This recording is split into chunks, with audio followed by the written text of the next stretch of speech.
Hi, everybody.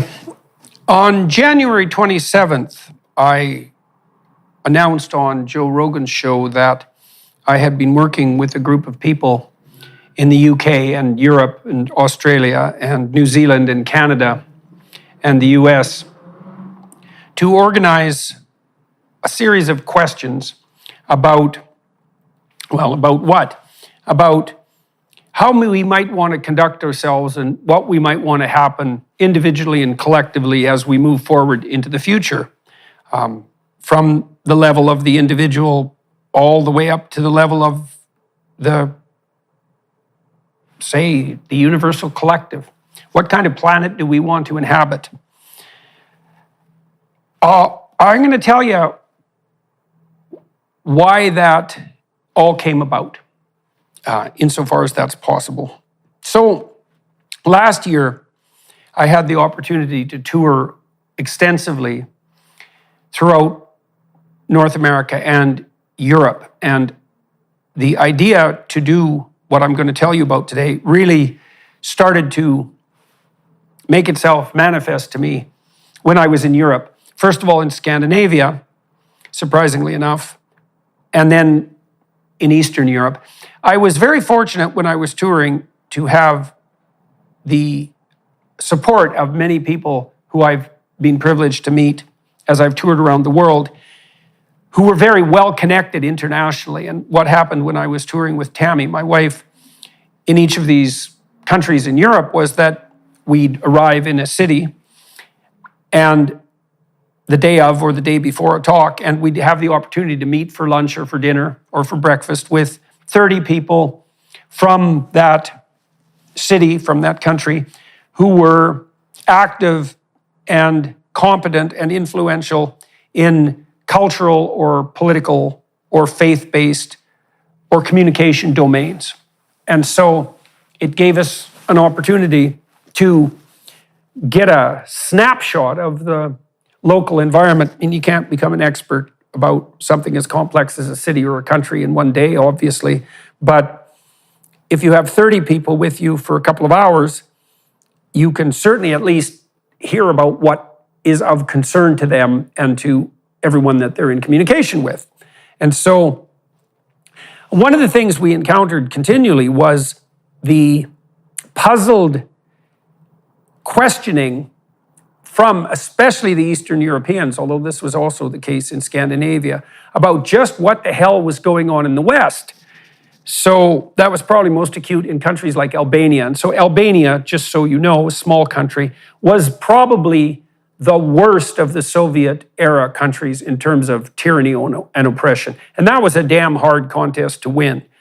And Albania was ruled by brutally punitive dictatorial structures for the entire post-war period up until 1989. And to say it was bad is to say almost nothing.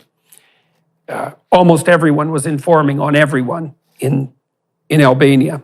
And the country is riddled with tunnels that were dug by mad, paranoid politicians who insisted that Albania was the center of the world and that they were the inevitable target of all the jealous poor people who were clamoring violently in potential to do nothing but to move to Albania.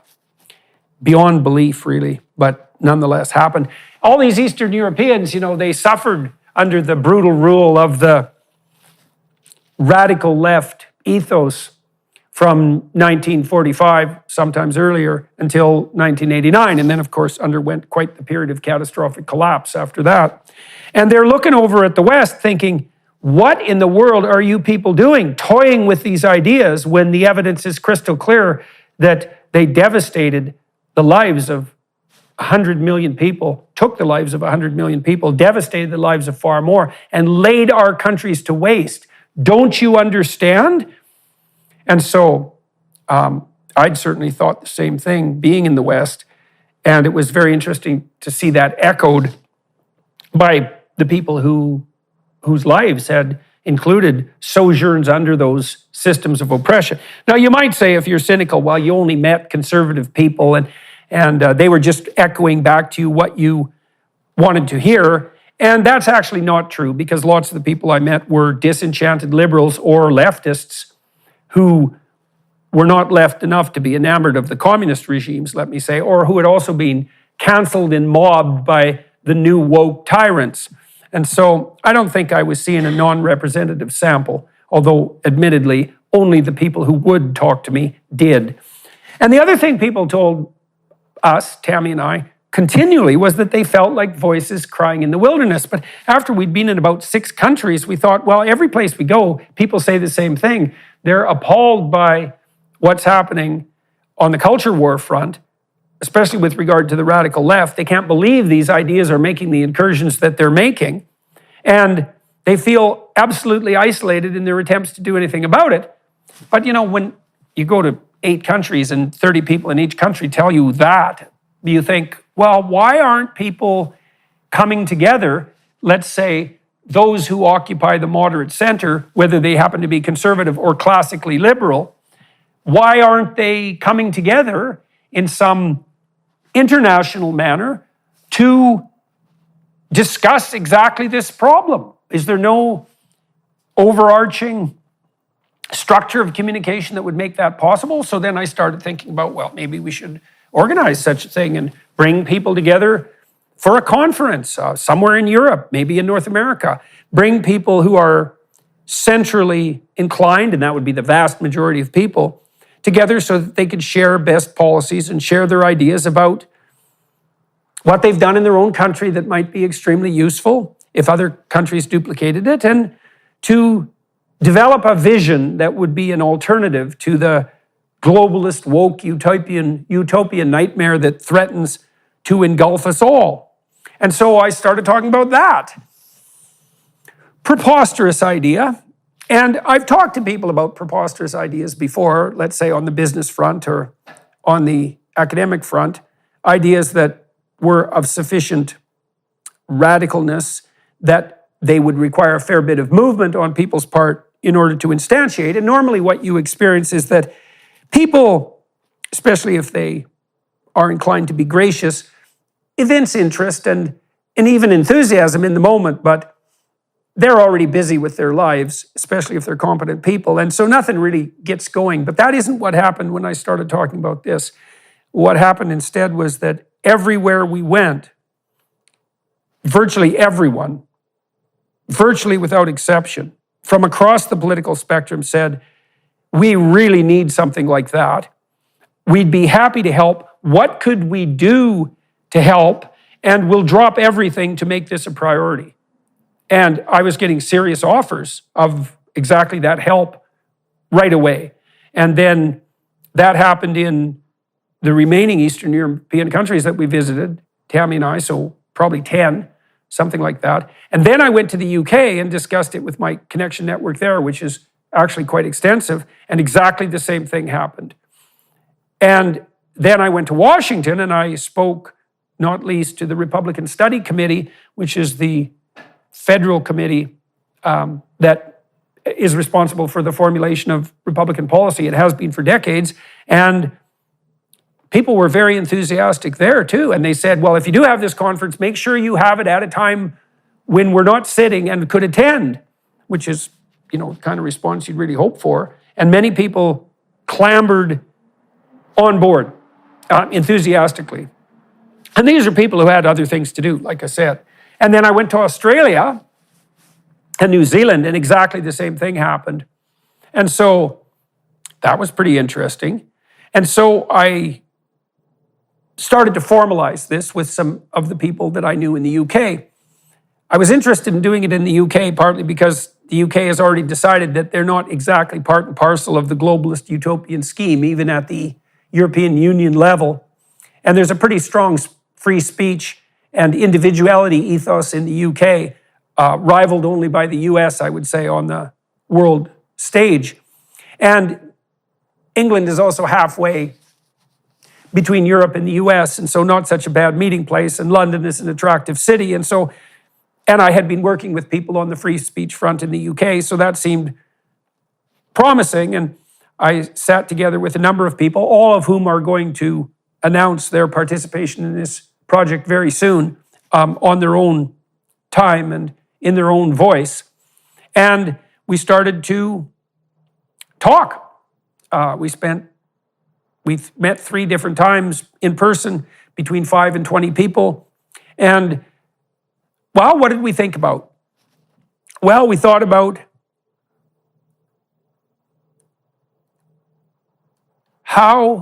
what we would like to have happen on the international front if we could have what would be best. And not what we think is best, but what would be best, even how to construe what would be best. We decided that we would actually approach this by asking a sequence of questions rather than by delivering a sequence of answers. And I've been working on the announcement document, one of our announcement documents, which I'm going to read today and comment on. And we decided that we wanted to take a decentralized approach, which meant trying to get as much input from the public as possible. And we're trying to build that into the architecture of the project. And that we wanted to put forward a series of questions rather than a series of propositions about how the world would have to be. And that we were also going to avoid entirely any apocalyptic notions, refusing to accept in principle the notion that everything is such an emergency that all the power should be ceded to a centralized committee to save the planet, let's say. It's like, yeah, we don't buy that. It's not like there's any shortage of emergencies confronting us, because there are certainly plenty of them. Whether that means that we should run around in a panicked, delusional state and centralize power in the hands of a small, hypothetically omniscient elite, which is a completely different matter. We'd rather rank order the problems and address them like wise and calm people, and wise people remain calm even in a crisis. And they certainly don't use the crisis to leverage their own grip on power. Never let a crisis go to waste. It's like, yeah, that's especially true if you're trying to clamber up the power hierarchy and take all the control for yourself. We're not interested in that. Probably we're interested in that to the degree that we're all still unrepentant narcissists, and everybody's got a little bit of that in them. But I tried to gather people around the table who were sensible enough not to want that, partly because they already had pretty productive lives, and partly because they were wise enough to know that that was a disaster in the making. And so, first of all, we thought we would put forward something approximating a vision, and we tried to talk about the dimensions along which this vision might elaborate itself. But then after thinking about it a lot, we realized it would be better to put forward an invitation to participate in a discussion that centered on a number of questions. The questioning approach is a better one because it's an invitation rather than a top-down imposition of the principles that must be. We also decided that one of our guiding principles would be that we're not going to formulate policies that would require compulsion or the imposition of state power to implement. So, here's an example. We should be exhaustively searching through the universe of possible sources of energy so that we can provide a diversity of possibilities on the energy front. But we do not believe that anyone has the right to compel people into absolute poverty by increasing energy prices to hypothetically achieve some environmental goal. It's like, you want to put forward renewables, you're concerned about industrial pollution, no problem. But you don't get to do that as a matter of compulsion on the backs of the world's poor.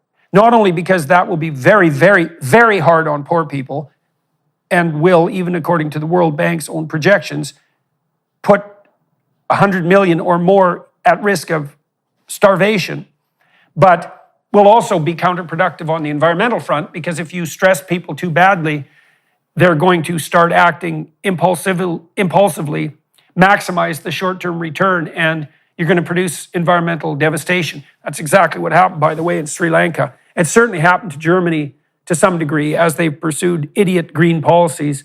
Now they have energy prices that are 4 to 5 times as much as they were. where the power supply is much more unreliable. They're beholden to the Russians, which turned out to not be very wise, and they're polluting more rather than less. So even by their own standards, it's been an abject failure. We're not walking down that route. No compulsion involved in this enterprise. And we'd like to have the voluntary assent of the people governed, like you might in a democracy. Now, that's hard to do on the international scale because we don't have the processes put in place to do widespread public consultation. But we can at least move in that direction to the degree that that's possible. We're going to throw this enterprise open to public participation as we can manage. And we're going to try to make everything we do as transparent and decentralized as possible. So in any case, we met a number of times, in person and online, and we decided that we were going to put forward a series of questions, and we agreed on the main areas that we would derive the questions from.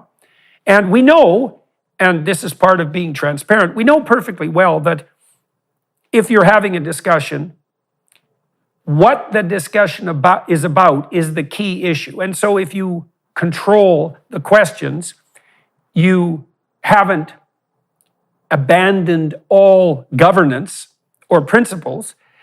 You've established the playing ground. But you can't just have everyone talk about everything. That isn't going to work. And so what we're striving to do is to get a balance between the imposition of structure, a game-like structure, let's say, that everyone would like to play, and the acquisition of information. And we are offering these questions genuinely to see what we can all come up with as answers to the questions. And we're hoping that the vision that would emerge as a consequence of answering these questions would be compelling enough to people so that they would voluntarily get on board. No compulsion, right? And so I'm going to read you the document. I've been writing this document, bandying it back and forth with the people who are the core conspirators or contributors, depending on how you look at it, to this enterprise. It isn't a committee effort, precisely.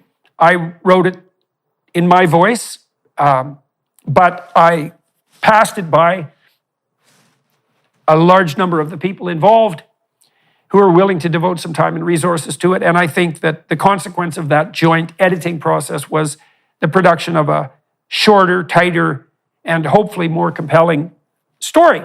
So I'm going to read this to you, and I'm going to comment on it as I go. The name of this organization, which was probably the issue that caused us the most trouble, actually, it's called the Alliance for Responsible Citizenship. The Alliance for Responsible Citizenship. We like that name because, well, if you're a citizen, then you're an autonomous individual. And if you're a responsible citizen, then you're the kind of autonomous individual that can take care of yourself and maybe some other people, and that would be a good thing. And if it's an alliance, then, well, the implication there is that citizens who are responsible can aggregate in something approximating responsible groups that also take responsibility for developing responsible citizens. ARC, Alliance for Responsible Citizenship. And the acronym is ARC, and ARC is a good acronym. It has echoes of the Ark, the biblical Ark, which is a container that allows people to withstand the trials and tribulations of life, to navigate through the flood, and to preserve. And ARC is also, it's like there's a lifetime arc, which is the trajectory moving forward. And so ARC's a good name. And so we had to scrap about that a fair bit, but the consequence of that was, well, a name that made everybody happier than all the other names that we had put forward. So welcome aboard the Ark if you're interested. And this is the statement of vision and invitation. It starts with, I'll tell you the structure of the proclamation or the vision statement, first of all. So when I wrote my book, Maps of Meaning, I analyzed the structure of redemptive stories. And your life is a redemptive story if you're fortunate, because you have a lot of trouble in your life and yet you plow through and take care of that trouble, and that's the story of redemption. And the typical redemption story is something like, there's a stable state, a stable city, a stable family, a stable plan, and then that's disrupted by some cataclysmic event, the arrival of the barbarians, the entry of an interloper into a marriage, for example. Some fracture occurs. There's a descent into an intermediary period of chaos, and then there's the reestablishment of order that's of a higher order as a consequence. So you sort of go through life like this, and hopefully, order, chaos, order, chaos, order, chaos. And hopefully, as you do that, the order gets deeper and more profound, and you get to be better at mediating between order and chaos. And this is an order-chaos story, and it opens up with a description of the current state of order. And we called that the good news. So I'm going to read this, as I said, and comment on it. Life has improved dramatically over the past few centuries for almost everyone, everywhere, at an ever-accelerating rate. Far more people are thriving on our planet than we could have imagined even mere decades ago. We live longer, are increasingly and globally literate, educated and connected, and enjoy unparalleled access to fresh water, food, energy, and resources. Now that's quite the miracle, because back in the 1960s, when we started to become aware of our increasing industrial power and ability to operate at a planetary level, let's say, we started to get worried about such things as whether, well, we were going to overpopulate the planet, and we were going to run out of food, and we were going to pollute everything into devastation, and the whole civilizational endeavor was going to collapse into a degenerate chaos. And there was plenty of doomsaying at that time. Plenty of people, Paul Ehrlich, for example, at Stanford, who wrote The Population Bomb, and the Club of Rome, who were the original apocalyptic doomsayers on the environmentalist front, claiming that by the year 2000, there'd be mass starvation, we'd be running out of basic commodities, and that life was going to get a hell of a lot worse quickly. And so we better put the brakes to the population growth and deindustrialize rapidly, or look the hell out.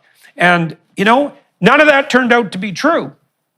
And the people who put that vision forward might say, well, it's all a matter of time frame. Eventually it's going to come true. And it's like, well, if your prediction is, eventually I'm right, that's not a very good prediction, is it? You have to specify time frame. And Ehrlich, by the way, Paul Ehrlich, did specify time frame in a very famous bet he had with Julian Simon, the economist, and Ehrlich lost famously.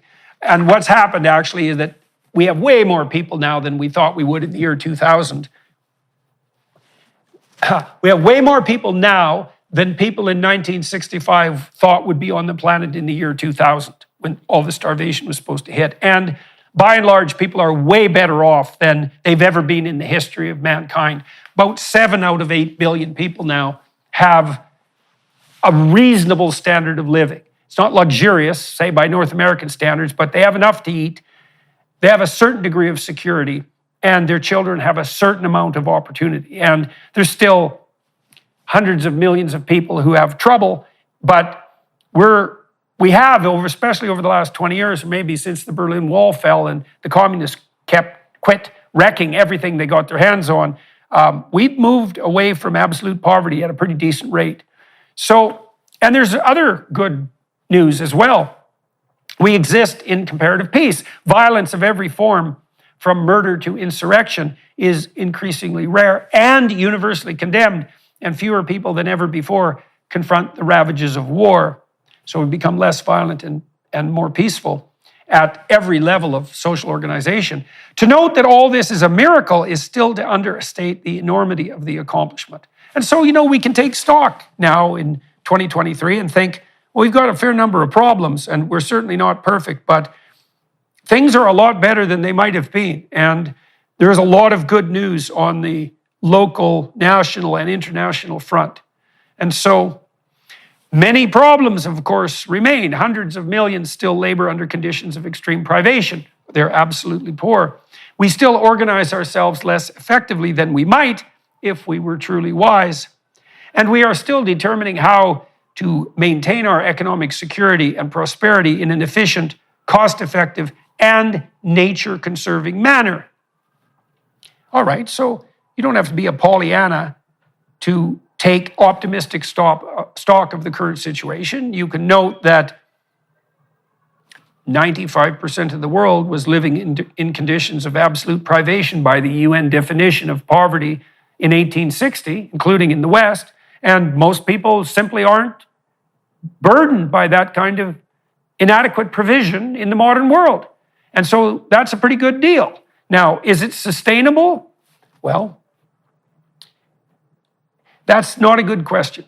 The better question is, under what conditions is it optimally sustainable or expanding? That's a better question. Questions are important.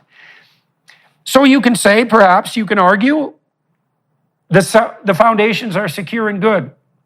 We've learned how to act and to conduct ourselves both individually and socially so that true human flourishing is possible on a scale heretofore undreamed of and practically impossible. We put in place systems of governance that are, by historical standards, quite effective.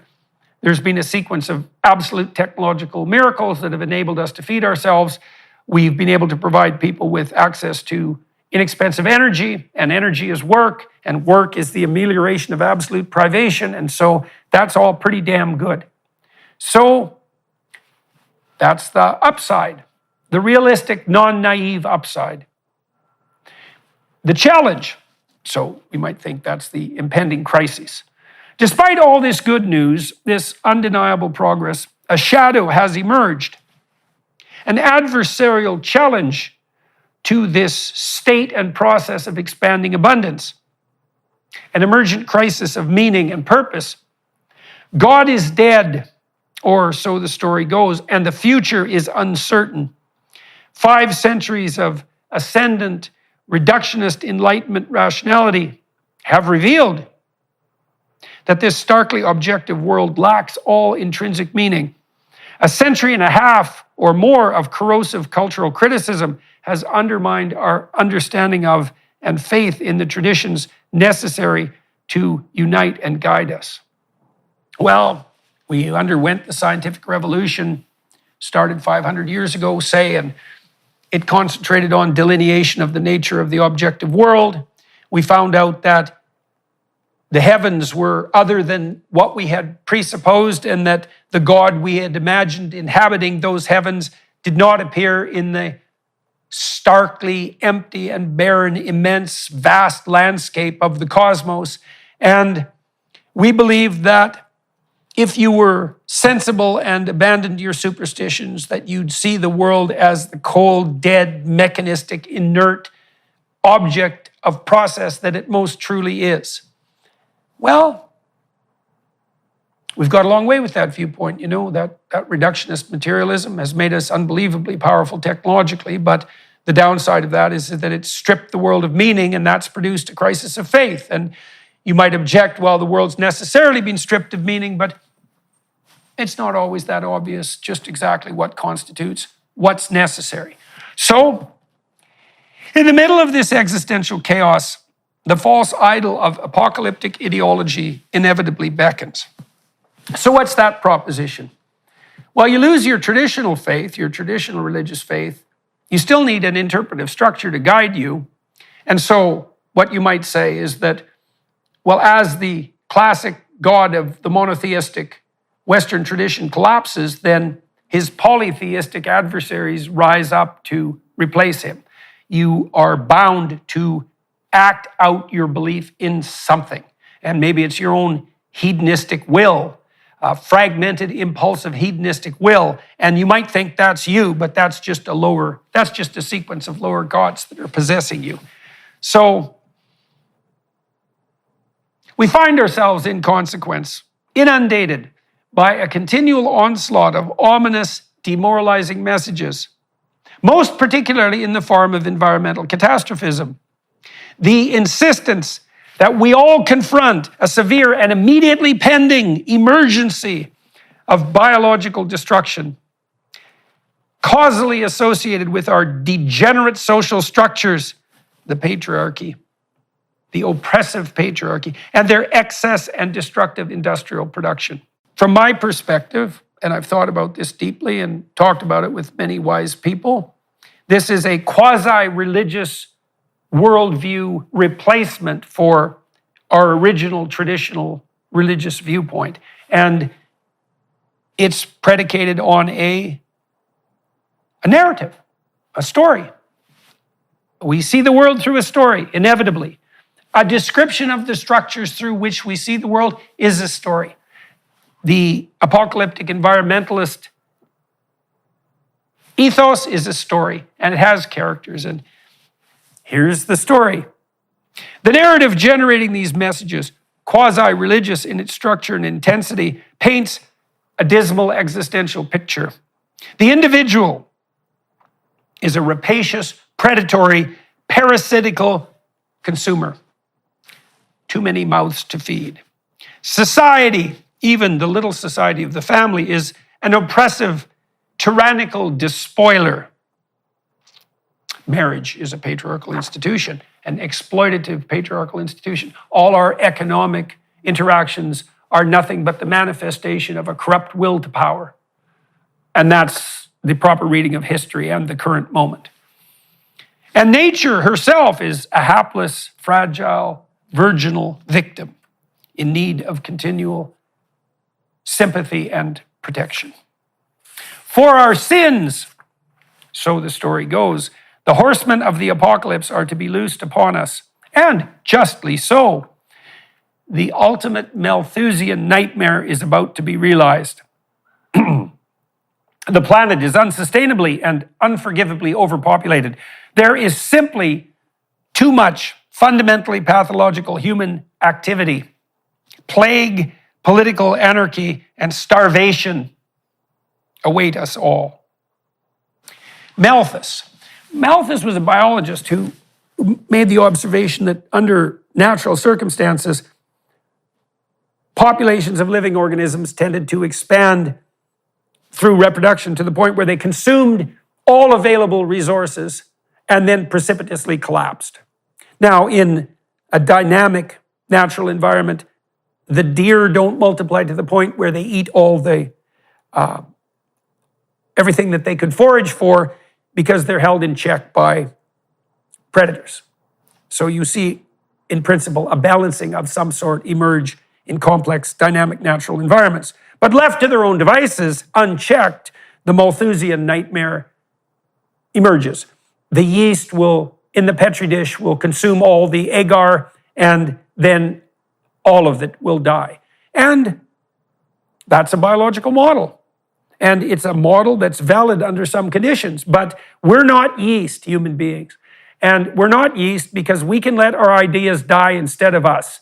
And what that means is that if we do stupid, destructive things, we can learn to stop doing them, and we can get more efficient, and we can get wiser, and we can make more with less. And we've done that consistently throughout our entire biological, throughout the entire duration of our existence as a species, and there's no evidence whatsoever that we have got less good at that. In fact, quite the contrary. And so the economist's rejoinder to the Malthusian biologists is, resources are not defined by their finitude in the manner you presume, because there is no upper limit to the scope of human ingenuity, especially if it's conjoined with the appropriate governance that makes cooperative ingenuity both possible and more likely. So, for those of you who are thinking that we should be following the science and that the science is necessarily Malthusian, then I would say you don't know as much about science as you might need to know to make such a claim. In any case, from this Malthusian perspective, the ultimate nightmare is about to be realized. The planet is unsustainably and unforgivably overpopulated. There's too much pathological human activity. Plague, political anarchy, and starvation await us all. It is, in consequence, high time to repent and change our errant ways, to admit in defeated shame that our current social and industrial enterprises are corrupt and unsustainable, to radically revolutionize all traditional forms of conduct and governance, to question even the propriety of bringing new devouring mouths into this world, and to accept without resistance, the limits to growth and opportunity made increasingly mandatory by a coterie of concerned and hypothetically expert elites. Well, what's the problem? Well, part of the problem is a panicked response to a hypothetical emergency can be far worse than the hypothetical emergency itself. And given what we all just did when the hypothetical COVID pandemic hypothetically emerged, we should give a real serious second thought to panicking and running off a cliff in the same manner as a consequence of the Chicken Little sky is falling doomsayers who are proclaiming that the emergency justifies their acquisition of all the power. From the Malthusian perspective, a deep worldwide social, economic, and revolution is therefore allegedly at hand, and necessarily so. Those who dare suggest otherwise are blind, if not malevolent, and must be silenced. What are the results of such theories, or the consequences of such proclamations? Well, we can see it unfolding. The increasing and increasingly compelled imposition of severe involuntary limits to material abundance and growth. More expensive energy, for example. The resultant artificially inflated prices, particularly for the aforementioned energy, that most truly punish the poor. The fraying of our social fabric into a chaos of alienated polarization. Simultaneously and in predictable lockstep, the extension of reach and control over even the most private details of our lives by increasingly gigantic and centralized organizations, governmental and corporate alike. And the spread, particularly among the young, of a demoralizing and socially divisive doubt and hopelessness. Well, why does doubt and hopelessness? Well, look, if you're a young person in the world today, well, if you're female, the first question that confronts you given the looming environmental apocalypse is, well, who are you to bring a child into this world? And so that pretty much makes the whole enterprise of motherhood, which is a fundamental part of life, as you may have noticed, all of you who have mothers, that makes that, what, morally untenable? And then, of course, if motherhood itself is morally untenable, well, the whole utility of having a relationship, let's say with a man, that becomes entirely questionable. I mean, then it's, what, sex and companionship, and that's not nothing, but that might not be enough to unite people in a manner that allows them to maintain the intense social bonds that are necessary to keep us free of terror and anxiety and hopeful into the future. And then for men, for young men in particular, it's like, well, all their ambition is nothing but a manifestation of patriarchal oppression and the very oppression that's destroying the planet. And so if they get up and attempt to move forward, all they're doing is contributing to the catastrophic mess that human beings, that cancer on the planet, have already and always made of the planet.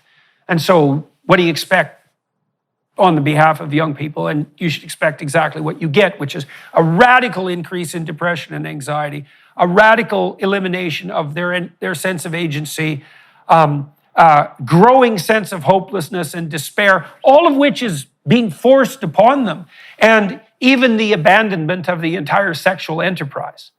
30% of people in Japan, and it's the same in South Korea, and we're moving in that direction pretty damn fast in the rest of the West. 30% of people under 30 in Japan are virgins. We've demoralized young people so badly that they're not even having sex, even with themselves. And so, I don't know, man, if your solution to saving the planet is to demoralize young people, your vision of the acceptable future is diametrically opposed to, let's say, my vision of the desirable future. So, all right, we've talked about the current situation optimistically. We talked a little bit about the crisis that we're facing existentially and practically and the dangers that might emerge because of overreaction to that hypothetical crisis. We'll talk about the Alliance for Responsible Citizenship a bit and what we're tentatively offering and what we have as an invitation to the table. The catastrophizing must stop. It is existentially perilous to insist upon the impending end of the world in this doom-saying manner, lest the ensuing panicked tyranny produce exactly the result that is in principle most feared. The use of increasingly powerful and invasive technology to monitor and control everything, in combination with the willingness and ability to use compulsion and force, and that can be taxation and increased energy prices, because that's compulsion and force too, can lead only to tyranny and despair, regardless of the hypothetical nobility of the end goal. We have improved almost everything, and we appear to be rapidly getting better at doing precisely that, as the great British historian Macaulay long ago inquired. On what principle is it that when we see nothing but improvement behind us, we are to expect nothing but deterioration in front of us? We have therefore initiated the Alliance for Responsible Citizenship, the ARC, a new movement of hopeful vision, local, national, and international in its aim and scope, aimed at the collective voluntary establishment of a maximally attractive route forward. Well, why local, national, and international? Well, there's historical precedent for the conception of the good governance that's neither tyranny nor degeneration into chaos. And that's something like distributed responsibility. So imagine that a well-governed state doesn't have good leaders from the top shepherding the chaotic and ignorant masses. What it has instead is responsibility distributed across the social hierarchy of citizenship. So you want individuals who are taking responsibility for their own lives, who are educated and attentive and productive and generous enough to take care of themselves. And then you hope that if they get good enough at that, they can extend their hand and start taking care of someone else. So maybe you get married and you take care of your wife and she takes care of you, and that's a pretty good deal for both of you. And then the two of you are productive and generous enough with each other so that you can now take care of some kids, and then you put your family together, and so your family's solid and well constituted, and you have a little bit of leftover resource so that you could be of aid to your local community, and so the local community thrives with its level of responsibility, and then, well, the town made of communities thrives, and the province made of cities thrives, and then the nation made of provinces thrive, and then what's ever left at the international level can make itself minimally manifest.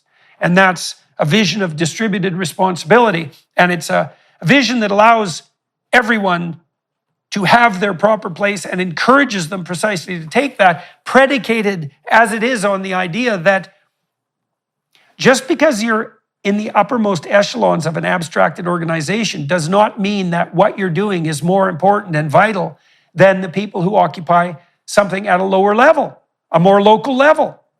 So that means the housewife's job is as important, all things considered, and as valuable as the prime minister's job. And you might think, well, that's preposterous. And then I would say, well, then you're not taking the job of housewife seriously enough. It's like not that easy to make a home. And it's not that easy to make a home where things are set up to maximize the possibilities of your children. And God only knows how you can bring goodness into the world by optimizing your relationship with your children. So everything in its proper place, and everyone deeded their appropriate level of responsibility, and that's the antidote to tyranny and slavery. And that's the invitation here too. It's like, we don't want to do this top down. We want to help figure out how to facilitate the development of responsible citizens in well-functioning families, in well-constituted communities, in properly put together cities, and to leave responsibility, requisite responsibility, at every level of that hierarchical structure. And that is the antidote, the subsidiary antidote to tyranny and the desert. We'll be right back. First, we wanted to give you a sneak peek at Jordan's new series, Exodus. We have therefore initiated the Alliance for Responsible Citizenship, ARC, a new movement of hopeful vision. Well, they say the people perish without vision. What is hopeful vision? Well, hopeful vision is what you're working toward. You think, well, if I could have things this way in my family, in my life, in my community, that would be worthwhile. I could get on board with that. Well, your vision of the future that attracts you and also provides you with security and direction, orientation that unites you with others, that's your hopeful vision. And you perish without that. And hopefully through discussion and negotiation, we could develop something approximating a collective hopeful vision that we could all be on board with. Like part of that for me is, well, how about if we work as hard as we can, as quickly as possible to ameliorate absolute poverty, provide inexpensive energy as widely as possible everywhere in the world and lift people out of the poverty that, what would you say, compels them to adopt a cataclysmically short-term vision of the world. Now, you might say, well, that's not priority number one. It's like, fair enough, we could have a discussion about what priority number one might be, but that's, for me at least, an element of what might constitute a hopeful vision. And I think it's a realistic one too, given that rich people care more about the planet. They can afford to. So, aimed at the collective voluntary establishment of a maximally attractive route forward. Well, why maximally attractive? So that people will be on board without compulsion. Because one of our principles is all policy that requires compulsion is suboptimal. Now, you have to use compulsion on criminals now and then, psychopaths, people who just will not abide by any set of principles whatsoever, except the advancement of their extraordinarily narrowly defined self-interest. But other than that, if you set up an organization and people aren't willingly on board, you haven't developed your vision properly. And so we want to do that collectively in response to the questions that admittedly we are putting forth. Voluntary establishment, well, you get the best out of people if they're voluntarily on board. You don't want to play a game with someone who's been forced to play with you. Now, that's the definition of fatal social catastrophe, even when you're a kid. Your neighbor's mother has to tell his son, your neighbor's mother, you have a kid next door you'd like to be friends with, and he won't play with you unless his mother tells you to. Well, tells him to. That's not going to be very fun for you or for him. You can't have an optimally structured social organization that relies on involuntary participation. So, voluntary establishment. The ARC will open itself up to widespread public membership as rapidly and extensively as is practically manageable, at as low a cost as is possible and desirable, because nothing's free. So that everyone interested can aid in voluntarily formulating this story and strategy and to discuss how its implementation might be encouraged. Now, I set up a mailing list already, which will be a precursor, let's say, to a broad membership list, and I'll put the link to the mailing list in this video so that you can sign up. There's about 30,000 people that have signed up to that mailing list already. Now, we're going to put up a website where the questions I'm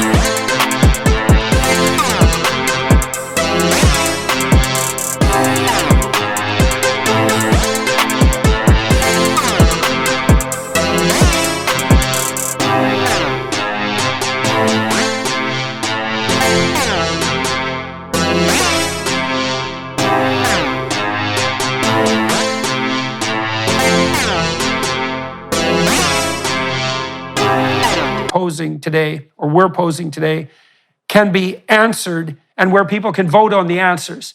And so, that's not a perfect voting structure, but it's not nothing, and we can probably improve it as we move forward.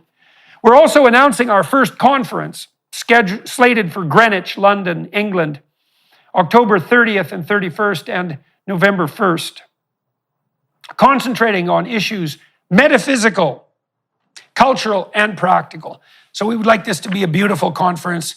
We'd like it to focus on elements beyond the political, cultural elements, philosophical elements, psychological elements, issues pertaining to the meaning of life, the significance of existence, and then also to become practical with regard to the realization of policy and to start that discussion.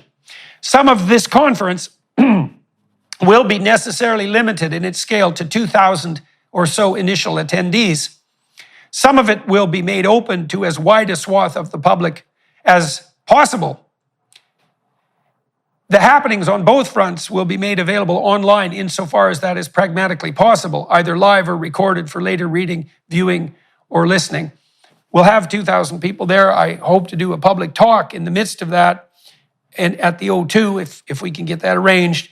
We'll get something approximating 15,000 people to that and do a series of discussions in one evening about the fundamental issues that the conference is going to discuss. And as I said, we'll record the conference proceedings so that people who are interested can see what's going on. We'll do it live online as much as that's possible, but we're also not going to sacrifice the utility of the in-person meeting to that end. And then we'll try to expand that as we move forward. You know, you got to start on not too large a scale if you want to figure out how to make something work. We plan as well to render the operations of the ARC public and transparent, to operate under the assumption that each citizen has the inalienable right and is well equipped when engaged, informed, and consulted to choose and adhere to the desirable, sustainable, productive, and generous future path.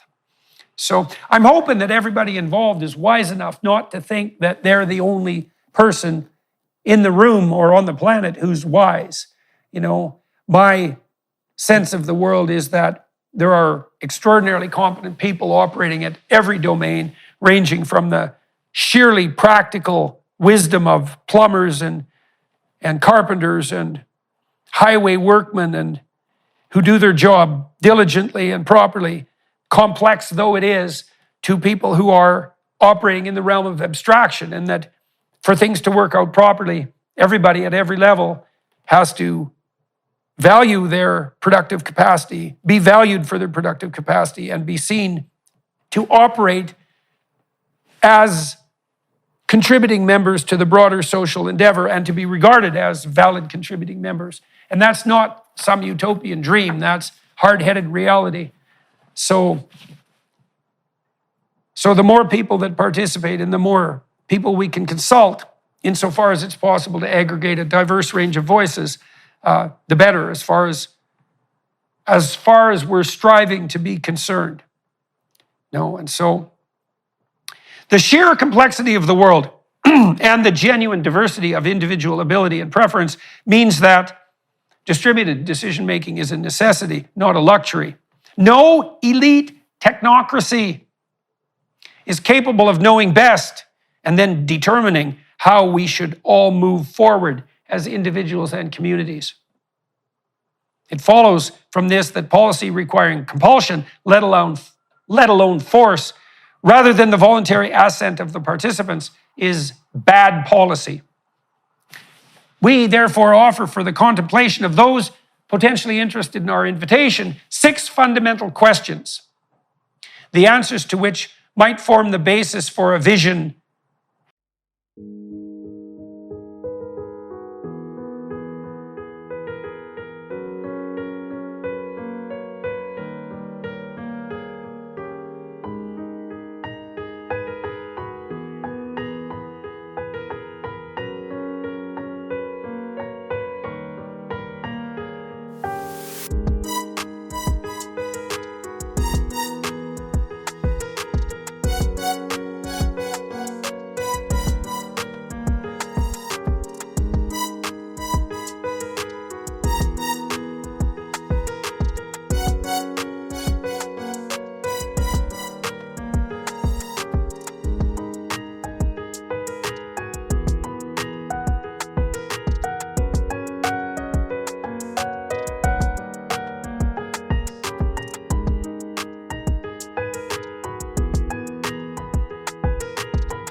that is voluntarily compelling, motivating, that moves you forward into the future, stabilizing, provides a certain amount of structure so that you're not overwhelmed by complexity, and uniting.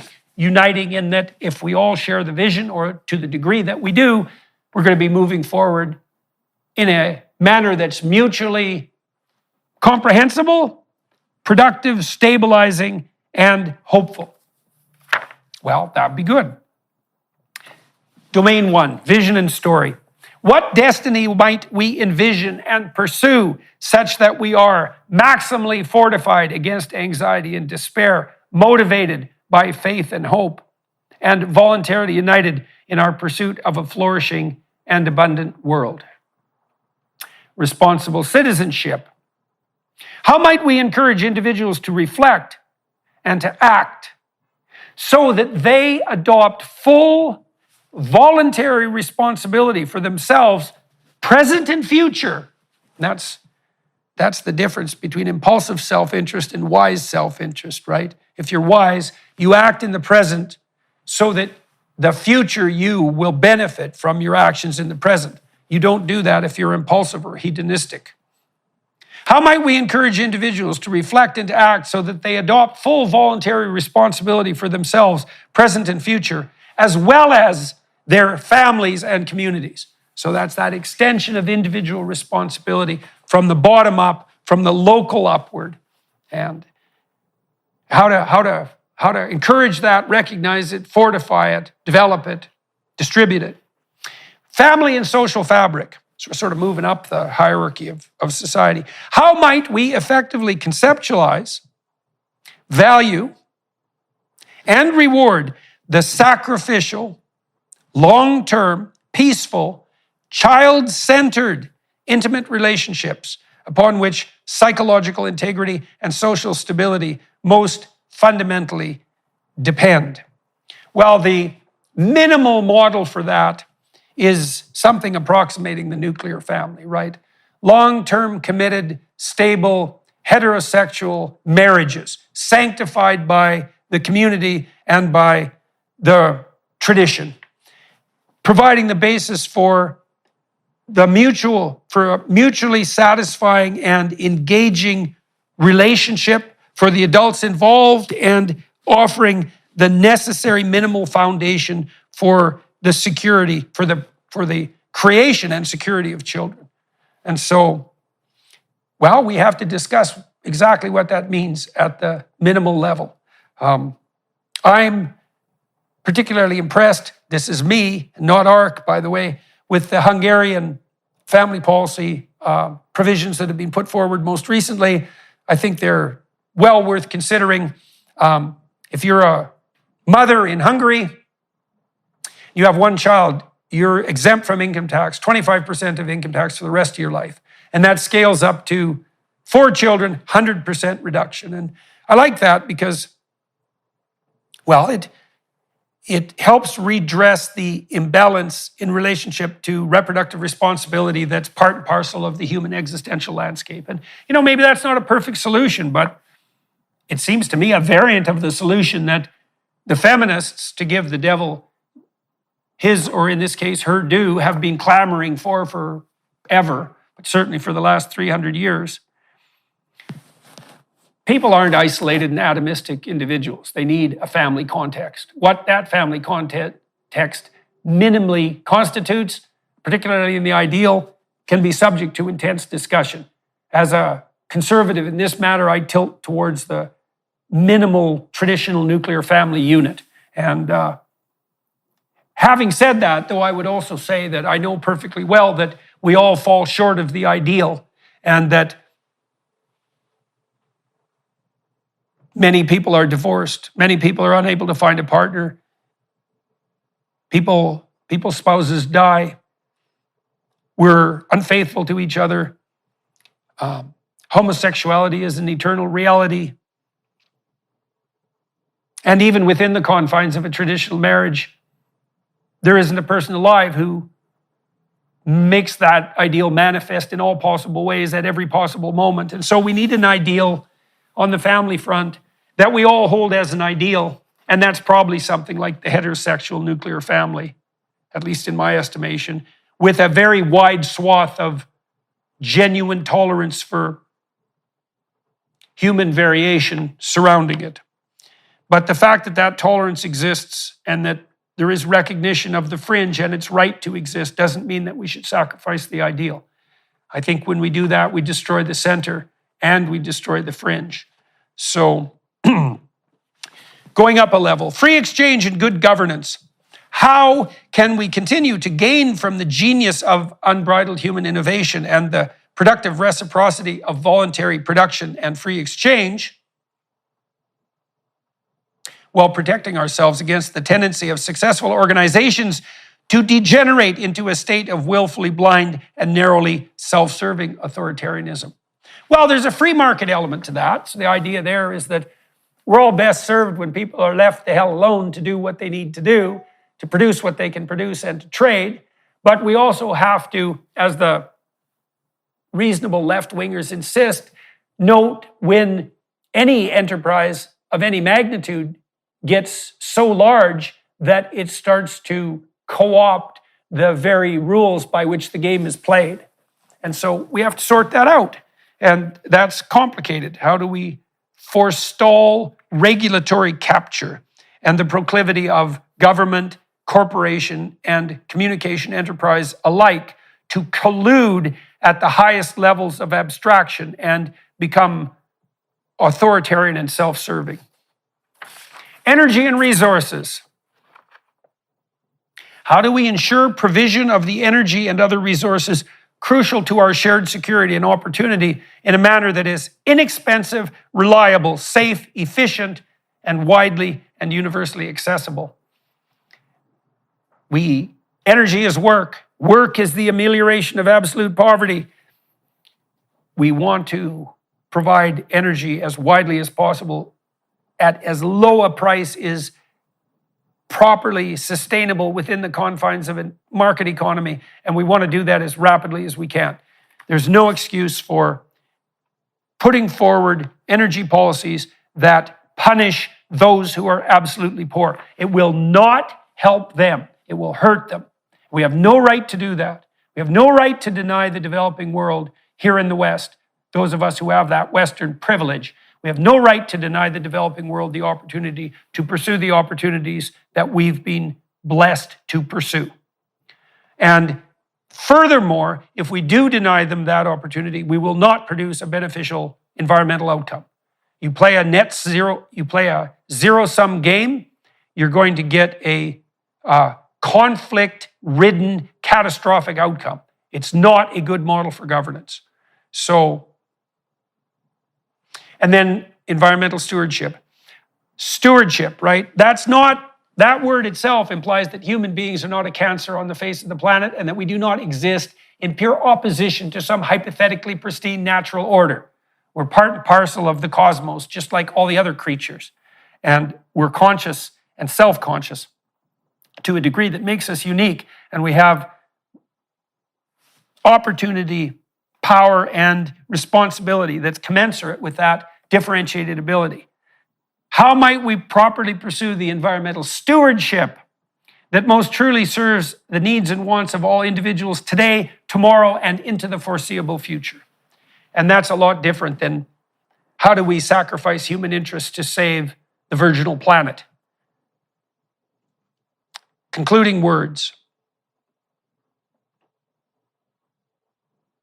We at the Alliance for Responsible Citizenship, we at ARC, do not believe that humanity is necessarily and inevitably teetering on the brink of apocalyptic disaster. We do not believe that we are beings primarily motivated by lust for power and the desire to dominate. We do not regard ourselves or our fellow citizens as destructive forces living in an alien relationship to the pristine and pure natural world. We posit, instead, that men and women of faith and decisiveness, made in the image of God, can arrange their affairs with care and attention so that abundance and opportunity could be available for all. Those who present a vision of inevitable catastrophe, in the absence of severely enforced material privation, are not wise seers of the inevitable future, but forlorn prisoners of their own limited, faithless imaginations, and those who scheme to lead using terror as a motivator and force as a cudgel reveal themselves by definition as unfit for the job. We hope, and I think we truly hope, and in our wiser moments truly pray. We hope to encourage the development of an alternative pathway uphill out of both tyranny and the desert, stabilizing, unifying, and compelling to men and women of sound judgment and free will. Welcome aboard the Ark.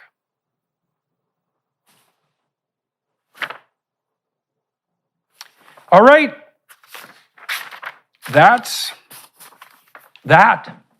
And so I'm working diligently with the people who've agreed to shoulder the initial responsibility for this project to try with all our might to do exactly what I just described, right? To produce a decentralized vision that's as attractive to people as we can make it, in the hopes that we can unite our vision and move towards the future that we all would need and want if we wisely chose what we need and want. And if you would like to participate, then we'll do everything we possibly can within the bounds of ability and will to make that possible. And so, welcome to the table.